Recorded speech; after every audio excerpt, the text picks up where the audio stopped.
see who was the winner, second, third, and fourth place if there were still players left at the table.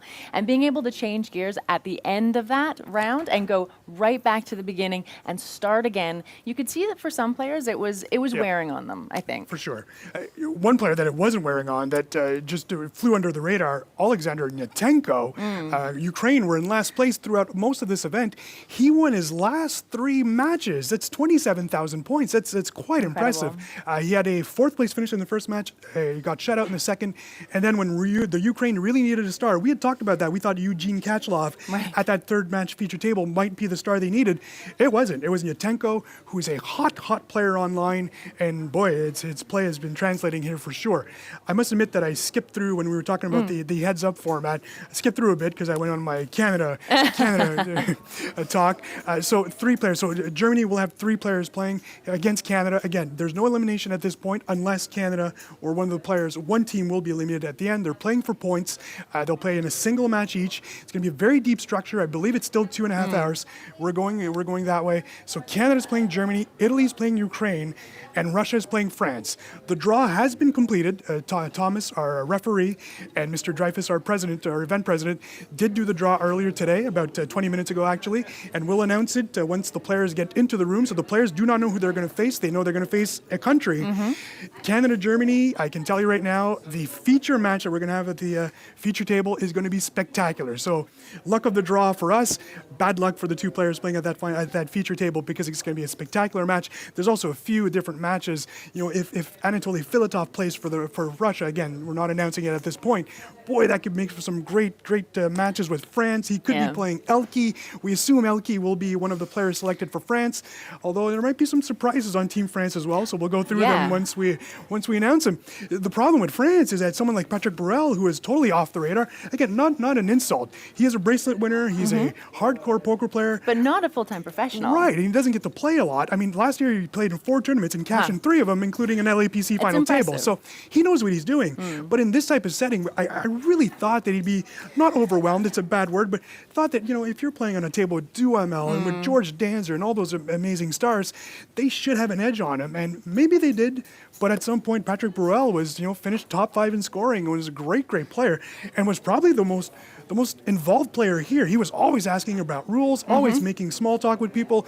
He was amazing. So Patrick Borel, who knows, could actually have made his way onto the heads-up team, or maybe they prefer to give the megastar a nice little 4-hour nap this morning so that he can come in refreshed in our 6 max, which we can maybe go to now, the 6 max semifinals.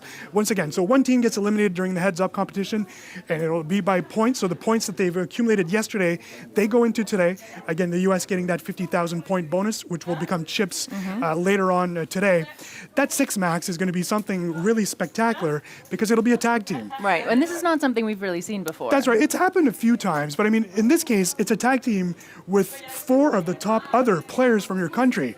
So we will see a time where maybe Marvin Rettenmeyer gets tapped out by George Danzer saying, either you've had enough or you've played great, but let me go in. It'll be fun to see how the players figure it out. Will they tag team after each hand? Will they wait? Will they play one level? Is that enough? Will they decide that one player is running so hot? If Yatenko is running so hot for the Ukraine, do they go all the way with Yatenko to play that full match? That is a possibility, and that could happen too. The only thing you won't see is a tag team during a hand, but you will see a lot of timeouts. Or sorry, 2 timeouts, and those are the time cards will become even more fun than they were yesterday because they'll all be grouped up as a team. They'll be able to talk, as a team. They'll be able to talk in their own language. That's the only time will they be able to not, the English only at the table rule will not apply there. But still, even if you don't understand the language, in a panic situation, if you don't speak Russian, you will see a Russian team panicking. What do I do here? I do have aces, but there's a bad board there. So there's going to be some great strategy there as well. It'll be fun to see how the teams communicate with each other. For those that speak English like I do, or French like I do, and Italian as you do, we'll be able to hear the conversations from others, and maybe we can fill you in on what's been said in other languages. But even then, I mean, there's going to be some interesting strategy. There's different styles, right? I mean, Andrew Chen plays so much differently than Jonathan Duhamel does. True. George Danzer plays so much different than Ola Shemion. And I think this is where we're really going to see some of the teamwork coming in. We saw some yesterday, but in these 2 stages, Okay, so in talking about the quarterfinals, they had to decide within their team who is going to be playing, as you've said. And that's not an easy decision. These are top players in the world. These are from the GPI top 300. They're the top in their country. These are the top countries in the world as well. So it's not an easy decision. For some of the teams, like the U.S., it may have actually been a little easier because they had heads-up specialists like Olivier Bousquet there. So obviously he would have been sitting at one of the tables because... I mean, for those of you at home who maybe aren't poker pros yourselves, poker pros usually specialize in 1 or 2 or 3 different areas because there's a lot of different forms of poker. You can be playing not just No Limit Hold'em, but other games as well, mixed games as well, and we have some mixed game specialists here, but also Heads Up or Six Max, which we'll probably see in the tag team. Again, it's part of the team strategy. Who are you going to be tagging in? Probably one of your best Six Max players. That's right. And then when it gets even more shorthanded or Heads Up, you're probably going to be tagging in someone who's better, really shorthanded, and that's something as a team that these players are not used to doing. You also, do you skip a player? Is the 6 Max a 2-player race? Right. And even in Heads Up, George Danzer did not have a good day yesterday. Marvin Redmar did not have a good day. Does that mean that they're sitting? Are you in a 6 Max situation? Are you happy or afraid that Ola Shemyan has chips? It could be a situation where Ola does not start, although you do need to accumulate those chips. He's a wild man. We've seen it happen. Andrei Filatov, they're wild players. Vanessa Self's very aggressive. Are they going to put their team in a situation where the next player that sits in is in dire straits and that team is over?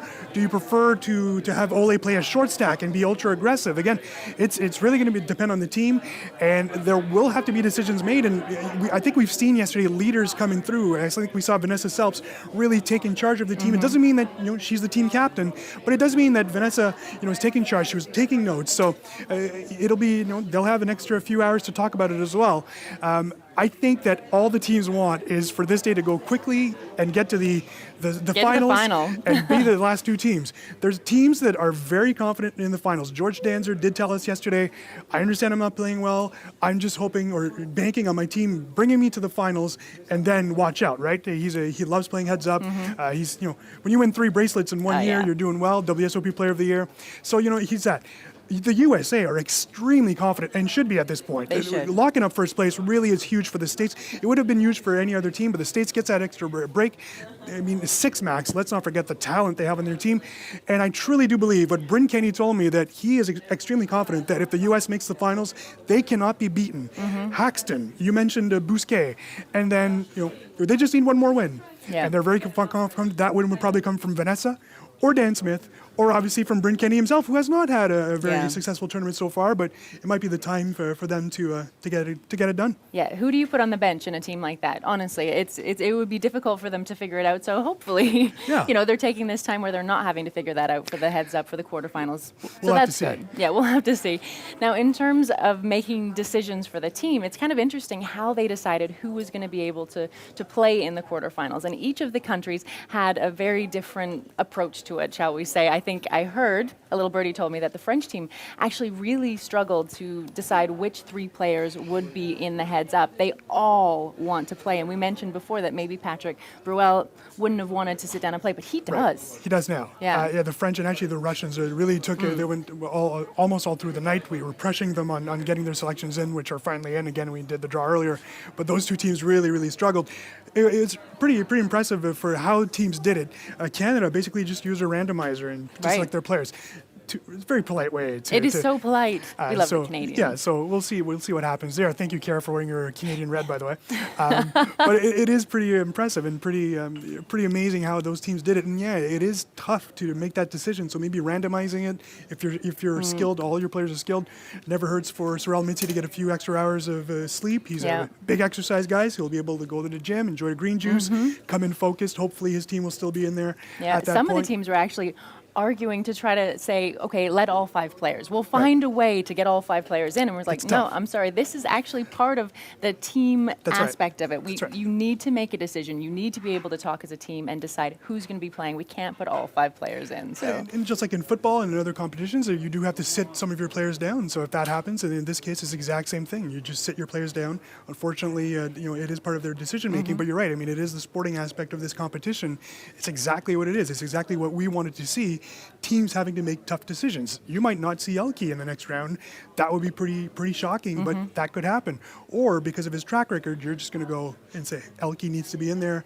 Let's go with Elke and see what happens next. Yeah. Now, I think we're going to be able to take a look at some of the standings. Where are the countries right now in points? And as we've already said, it's not just about where they are right now. They're going to be playing to win points in the quarterfinals, which they will add to their score. The team who falls at the very bottom of the league after the quarterfinals, so that's adding the points from this morning to yesterday, will be relegated, unfortunately, joining the UK at the bar. So. Yeah. So for the moment, we have the USA, as we've talked about, who has won the first the playoffs. They're at 68,000 points. Obviously, by the end of this round, they'll get their 50,000 point bonus, so they'll get to 118,000 points. We explained that Germany is just missed by 1,000 points, and amazingly, Ola Shemyon won his final match. That was the last match remaining to get the extra 9,000 points, but it was just fell 1,000 points, which means 1/4 place short. That's where the Danzers and the Rettenmeyers, who had a pretty rough day, just a 1/4 place finish would have probably helped Germany get to the next round and get that extra time off. And make sure Marvin gets a little more rest and George gets that rest. Italy, who was really the team to beat at the start, right out of the gate. Italy was strong. They played so well. They're in third with 62,000 points. Russia, who had a great end of day yesterday.